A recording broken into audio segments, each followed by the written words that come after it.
بله، روی صحبتم با اون امیر تتلو مادر جنده است که میاد به ایران و ایرانی فوش میده به خاطر خایمالی.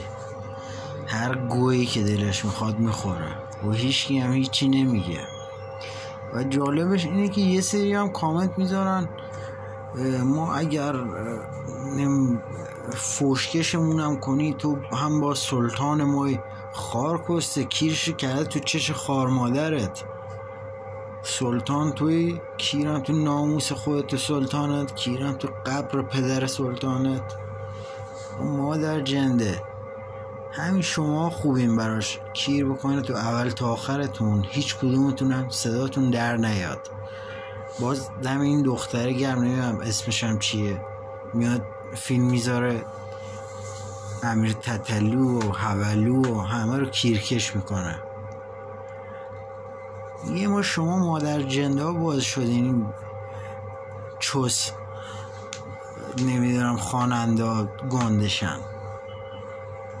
خار کسته تو نمیدونم همین ایران هم بودی همین گوخوری ها رو میکردی؟ خواهش رو داشتی اصلا این گوخوری ها رو بکنی؟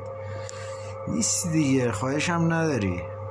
خاطری که کونت سوخته، جمهوری اسلامی با در کونی انداخته تو ترکیه، از ترکیه هم دیگه هیچ جا نمیتونی بری به خاطر این کونت سوخته. دم جمهوری اسلامی گرم که خار تو و امثال تو رو میگاد. حداقل به قول 4 تا لاوالی 2 ریالی و 2000 مثل تو رو راه نمیده تو کشور. 4 تا مستراب. تو اسم خواننده ها رو هم خراب کردی. تو این مادر جنده ای که دیگه مش بدتر از خودت فالوورتم، والله هیچ گویی هم نیستی و نمیشی. خارکسته همین مردم نبودن تو الان نون هم نداشتی بخوری، چادر میزدی تو ترکیه.